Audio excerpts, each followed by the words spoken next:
Suspect lit on fire before fleeing the scene. A 45-year-old man was set on fire in New York City in the early hours of Sunday morning. I love how they say that. It's Saturday night. It's like 2 a.m. on Saturday night. Officers learned Not that accurately. If it's 2 a.m. on Sunday. I know, but everyone's out still from the bar. It's not. I'm not journalisming. I'm just saying he's clearly still out at the bars. To him, it's Saturday night. It's not Sunday morning. Anyway, the victim told police that he may know the suspect and reportedly had a verbal exchange before he was attacked with liquid and then set ablaze. The suspect remains at large, and an investigation is underway. This is pretty interesting. You see this. Victim warned. Suspect wanted for setting men on fire in Times Square. Where's this article here? Here. Police continue their search for an arsonist who lit a man on fire near the heart of Times Square. Police officers were able to extinguish the flames in the nick of time. Pix 11's Kyle Rama. The guy's totally burnt. What do you mean nick of time? The victim's condition. I guess before it was fatal. Really lucky to be alive if you think about it. It was a attack in the I think I'd probably rather just die at that point. I know, right? Stable condition at New York Presbyterian, but the mental trauma likely to take a further toll. It's been 24 hours since the attack. Police are now still looking for the person that set this man on fire. In shock and badly burned from his head to his neck, down his arms, covering his waist. You can see the 45-year-old victim walking to the ambulance flanked by 4 police officers. We've blurred the videos due to the nature. He's gnarly. He's burned gnarly. Police, he knew the man who came over to him, doused him with liquid, and set him on fire just before 4 o'clock Sunday morning. Thankfully, police officers working the New York City half marathon. I mean, so now he's Anakin Skywalker, you know? Yeah, in a way. Now, there you go. I gave you the picture. Does this look like it's, you know what I mean? Like he is very badly burned, you know? That's awful. Yeah. I mean, he could still die from this. Usually when you have like really bad burns, you can get like infection. You don't necessarily die from like smoke inhalation and this kind of stuff, that kind of stuff. Now, was this some sort of, I know what people are going to say, was this some sort of gang thing? I don't know. Generally, gangbangers don't use this. Usually this is done by Muslims. That or acid attacks. Mm-hmm. Yeah, it could be an Islamic attack, or it could have been a personal vendetta. Maybe a person that knew him. Maybe he's got a jilted friend or something like that. Or acts. I feel like you see a lot of those, like, you know, it's interpersonal. There's a former romantic relationship, and unfortunately, that's the route the jilted person takes. Do we know the do we know the gender of the attacker? It's a man. I think no, female. No way. Oh yeah, this is shows the footage shows. Hold on a second. The footage shows cops talking to an apparent female companion of the victim. The woman was wearing a short dress and high heels. The victim and his attacker had been engaged in some sort of conversation at a food cart before the incident. The victim then ducked into a local club. When he came out, the suspect is believed to have grabbed something off the food cart, I'm assuming oil, and used this content as an accelerant to set him on fire. What? Investigations separately told the police the accelerant was held in a small glass Patron bottle, which was found near the scene. Well, maybe it was Patron. I don't know if that's I don't know if Patron has a high enough proof level to burn or not. The victim ran about 100 feet while on fire before someone ran up and doused him with powder from a fire extinguisher. A Brooklyn woman who works in a nearby restaurant posted up, things get pretty scary at night.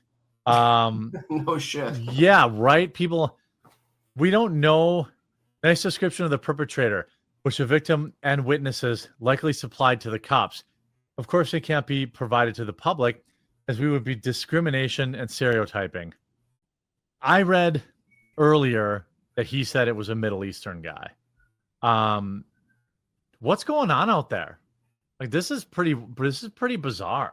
Maybe he was with a woman at the food cart, and the Middle Eastern guy, it was like an ex or something like that. It could have been like. Could be anything.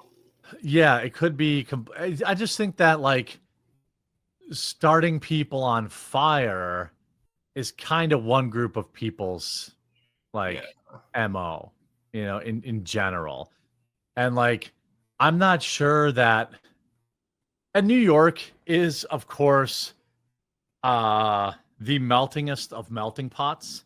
I think if you're going to talk about Middle Easterns, it would probably be Michigan, but I don't know. I don't know. Right now, I think it's curious that we don't have a description of the individual. Why wouldn't you put that out? I wonder. That's all I'm saying. That's all I'm saying. Yeah. So the guy's expected to survive the injuries, yes? Correct. Yeah. That's crazy. Allegedly, the suspect is a hot dog vendor who works in the area. Interesting. Maybe he's like, hey, don't steal my hot dogs.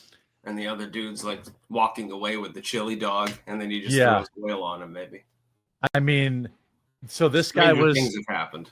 I can tell you this right now with 100% certainty: he wasn't white. I've never met a white hot dog vendor in New York. I've never seen a white hot dog vendor in New York. It's so weird. Like maybe they got in some sort of argument. Oh, here the suspect is described as a Middle Eastern-looking male, and he remains at large. Well, I'm guessing if he has a hot dog cart in the area, you have to register for those things. You have to have licenses for those things. So he'll be in custody later today. It's just, I don't know what's going on in New York. Like people are literally lighting each other on fire. I mean, remember like it wasn't that long ago that other immigrant lit this person on fire. We still don't know do we know anything about that other case? They just like burned this woman alive and we all just moved on. Like, I don't think they found the guy. They didn't even deport him. Well, it happens all the time in Europe, and we never know anything about those cases because they've got even more draconian laws on censorship than we do. So we I think never it makes know. people uncomfortable to talk about, right? Like, especially when it happens in New York. I think so many Americans have this romantic view of New York, the way it was in like under Giuliani or in, their favorite rom-coms or whatever. But the reality is like there is increased violence in most major cities in America. It's not New York specifically, but there are, I'm going to reference my favorite story of the last 2 weeks, which is that track runner who hit someone with a baton while running. There seems to be It was an accident, Hannah Claire.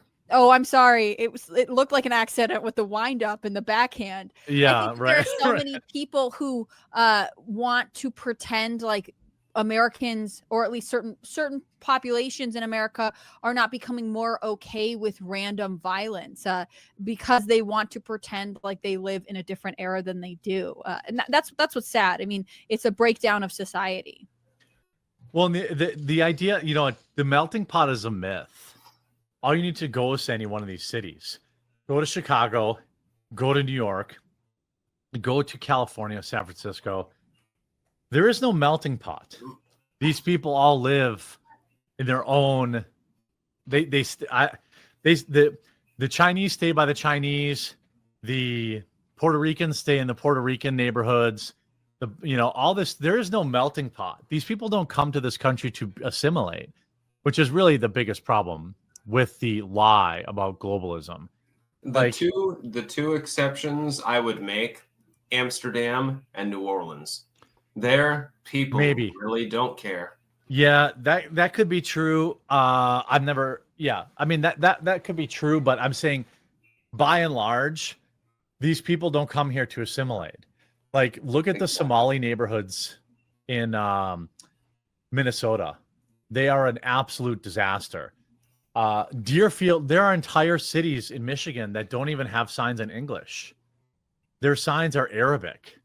So, like, will Trump, go into Deerfield and say, like, nah, player, you can't have Arabic signs here. They have to be in English. His executive order making English the national language, right? Right. I'm wondering if that's what that means. It would be interesting. I mean, places like Canada, where there are two national languages, French and English, the double street signs are normal. But it is amazing to me that America held out for so long before declaring a national language. Like, to become from what I understand, to become a German citizen, you have to prove that you can speak a certain amount of German. America doesn't even require that in most cases. We don't even treat it like we have a cultural identity, which is one of the reasons that you see these kind of breakdowns, or you see these places that, despite the myth of everyone who comes here wants to integrate into American culture, actually, no, they just want to live on American soil and maintain their own culture. That's not the same thing. Well, that's where you get this. Go ahead. Go ahead. Usually you have to be at least conversationable in the language of the nation that you're attempting to immigrate to.